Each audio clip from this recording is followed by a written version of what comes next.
far from the hustle and bustle of the city. Where the paved roads end and the dirt roads begin is where real American rural life starts. Many of us think of farm life as tranquility, the horizon of fields, birdsong, and sitting on a wooden porch watching the sunset. But there is another side to this infinite silence. When the sun sets and there is only darkness and the sound of the wind for miles and miles, that tranquility becomes terrifying. In America's vast farmlands, neighbors are miles away. If you scream, no one will hear. If you run, there is no place to hide. Today, I will tell you 3 true stories, 3 different places, different people, but the type of fear is the same. These stories are not about imaginary ghosts. These are the scary stories that will remind you that in the middle of that huge cornfield, or in the darkness of an old barn, you may not be alone. Close the doors and windows. Put on your headphones, because on this dark night on the farm, there is no escape. My name is Jacob. I was 23 when it happened. I grew up in a remote part of Nebraska, so farm life was nothing new to me. But what happened that summer haunts me to this day. My uncle had gone into town for heart surgery, leaving me in charge of his huge corn farm. Miles and miles of corn. It was July and the plants were about 7 feet tall. Each one stood like a green, impenetrable wall. The farmhouse was an old 2-story log building, completely surrounded by the fields. The nearest neighbor, about 4 miles away. The first few days went well. I worked the tractor, irrigated the fields, and at night, I sat on the porch with my uncle's dog, Buster. Buster was a huge golden retriever, calm and devoted. But on the 3rd afternoon, Buster started behaving strangely. Evening fell. The sky turned a bruised mix of orange and purple. I was on the porch when Buster suddenly stood up. He stared into the cornfield and started to growl. Not a bark, just a low, menacing growl. His fur stood on end and he backed away, tail curled between his legs. Instinct told him something was wrong, something dangerous. I grabbed my flashlight. "What's wrong, boy? What's out there?" No answer. Just the sound of thousands of corn leaves rustling in the wind. It sounded like whispering. I shined the light into the field, but the beam couldn't cut through the thick green wall. I told myself it was just a coyote. I couldn't sleep that night. The old wood of the house groaned as the temperature dropped, but around 2 in the morning, I heard it, a sound coming from right outside the wall.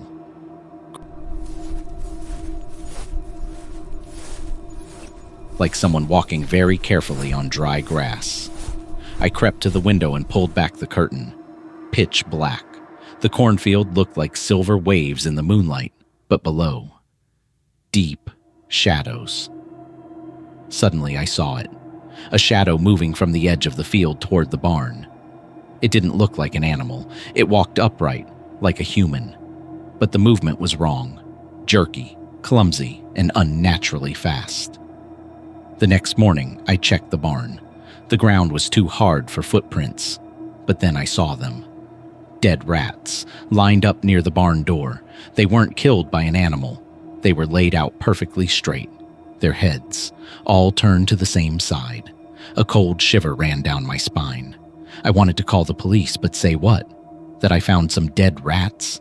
They'd think I was crazy. The day dragged on, but the real horror began that night. It was almost 11. I was in the kitchen when Buster screamed, a terrified yelp from the backyard. I ran to the back door. Buster was scratching frantically at the wood, desperate to get in. I opened the door and he bolted inside, diving straight under my bed. I looked out. The motion sensor light had triggered, and what I saw in that pale light made my blood run cold. At the very edge of the cornfield, just where the light faded into darkness, someone was standing. If you can call it a man. He was completely motionless, wearing a shabby gray overcoat and a wide-brimmed hat that hid his face. He wasn't looking at the house. He was looking at the ground. But his arms seemed unusually long, hanging loosely at his sides. I shouted, "Who's there? I'll call the police." He didn't move. He didn't answer. I slammed the door and locked it. My hands were shaking as I grabbed my uncle's shotgun. I picked up the phone to dial 911. Silence. No dial tone. The line was dead. I checked my cell phone. No service. I went back to the window. The man was gone. But now, I could hear them, all around the house, from the cornfield. Not one person, but many, moving slowly, carefully. And then, a sound, a strange whistling, like a bird call, but mechanical. Suddenly, thud. Something hit the front door. I aimed the shotgun. "Stay away. I have a gun." Silence. Then a piece of paper slid under the door, a dirty, crumpled envelope. I picked it up. Inside was a photo, a picture of me, taken that very morning while I was on the tractor. The angle showed it was taken from inside the cornfield. They had been hiding just a few feet away from me, watching me. My throat went dry. If they were that close in daylight, what would they do now? Then came the clatter. Heavy boots on the tin roof. They were climbing up. I grabbed Buster and locked myself in the bathroom, the only room with no windows. I sat there all night, shotgun in my lap, listening to the footsteps above, the scratching on the walls, and that terrible, mechanical whistling. They were playing with me.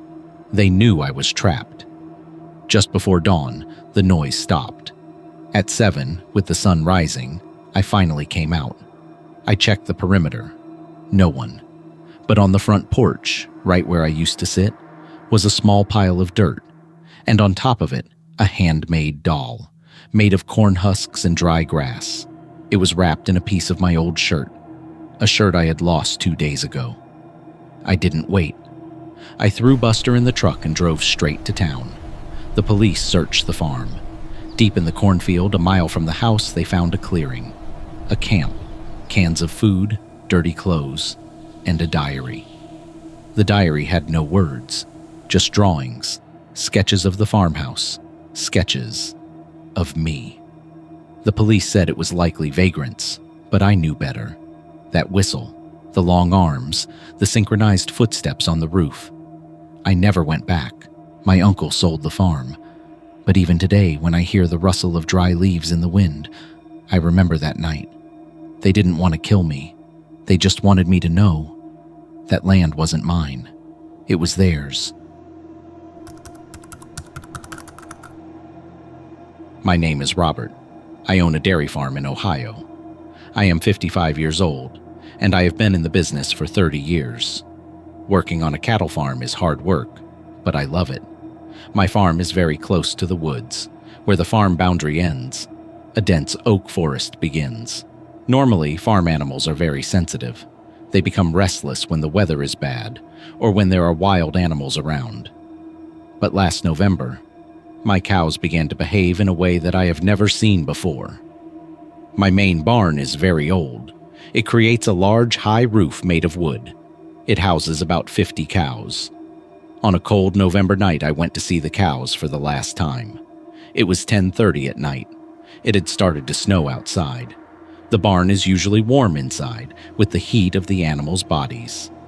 But that day, a terrible smell hit my nose.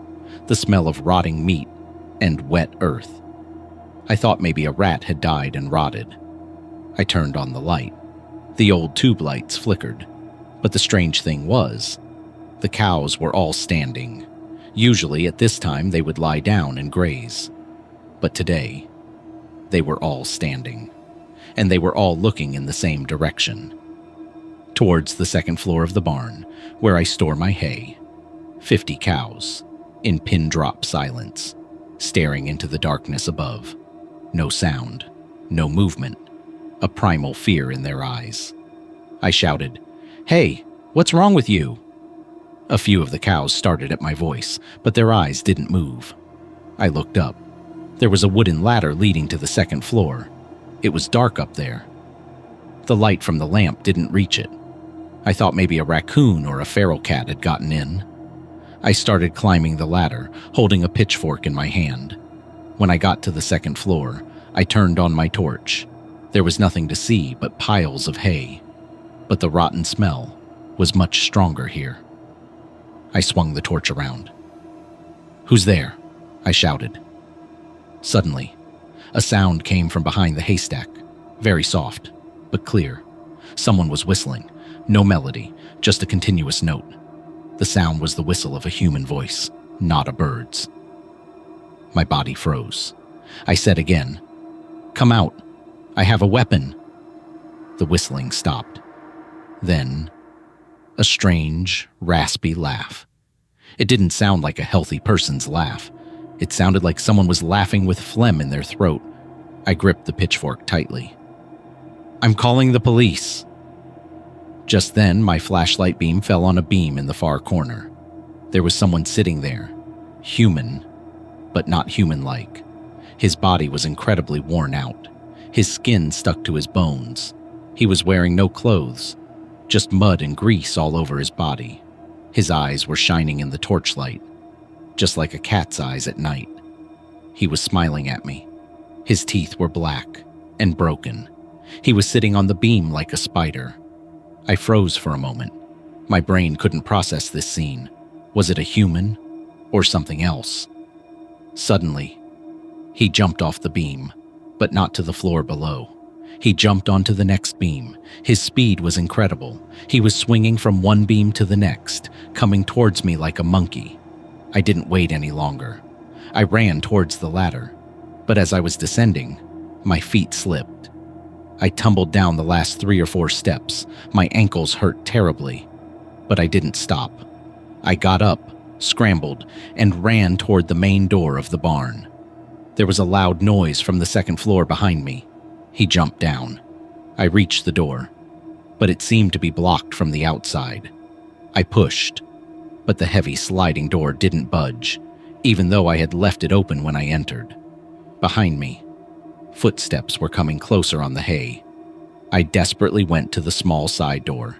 It was locked from the inside. With trembling hands, I tried to open the lock. I could feel someone's hot breath right next to my neck. That rotten smell consumed me. "Will you?" A hoarse, whispered voice came to my ears. I somehow managed to get the lock off and fell out onto the snow outside. I didn't look back. I ran straight to my farmhouse. I went inside, locked the door, closed the windows, and waited for the police with my gun in hand. When the police arrived, they checked the barn. No one was there. But what they found still haunts me to this day. On the second floor of the barn, behind a pile of hay, they found a small, cramped space. There were a lot of animal bones, some raw meat, and some of my lost clothes. The police estimated that the man or animal, whatever it was, had been living in my barn for at least 2 months. Above my head, while I worked downstairs, he would watch me from above. But the most terrifying thing the police told me later was about the door. The big door to the barn, which I couldn't open, was blocked from the outside with a heavy log. That implies, while I was inside with the animal, it had a companion outside. Who wanted to keep me inside? I don't know who they were. Were they a group of wild people? Or something else? I sold the cows. I never went back into that barn. Sometimes, late at night, I hear the same whistle from the forest. They are calling me. They want me to go play with them again.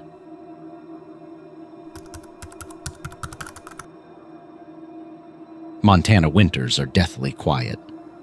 The temperature here drops to minus 30 degrees. There's nothing but miles of white snow all around. My wife Lisa and I had come to this remote wilderness from the city in search of some peace and quiet. We bought an old ranch house, one we had been dreaming of renovating into a bed and breakfast. The house is beautiful, but very lonely. The nearest town is about 50 miles away. The first few weeks were fine, but the trouble started in mid-January. It was blizzard season. One morning, while drinking coffee, Lisa looked out the window. Her voice trembled slightly. "Well, what's that at the end of our property line?" I looked. About 300 yards away, where our property line ended and the public land began, stood a black post. I looked through my binoculars. It wasn't a post. It was a man. He was wearing a long black coat, the hood up. He was standing perfectly still, facing our house. Hunters come here occasionally, so I didn't pay much attention at first. But when I saw him standing in the same spot, the same way, 2 hours later, I was a little shocked. I put on my jacket and went outside, pushing through the snow toward him. When I got to about 50 yards, I shouted, "Hey, can I help you?" The man didn't move. I moved a little closer. By now, I should have been able to see his face, but it was completely dark in the shadow of that hood. Suddenly, I had a strange feeling, a primal fear. I felt like if I took another step forward, something very bad would happen. My sixth sense was screaming, "Run!" So I turned back. He stood there until evening. Then, as darkness fell, he simply disappeared. The next morning, Lisa screamed, "Mark, look!" I went to the window. The man was standing there again, but today, he was not where he was yesterday. He had come at least 50 yards closer. He was now inside our boundaries. I called the police. The sheriff told me, "Listen, Mark, it's impossible to send a car there in this weather. Keep the doors locked. If he comes too close, defend yourself." But the sheriff couldn't come. The road was blocked by ice. The third day, he was closer. Now he was only 100 yards from the house. I tried to see him through the binoculars again. This time, I saw something that made me sick. The man's coat wasn't made of cloth. It looked like several animal skins sewn together in a clumsy way. And his face.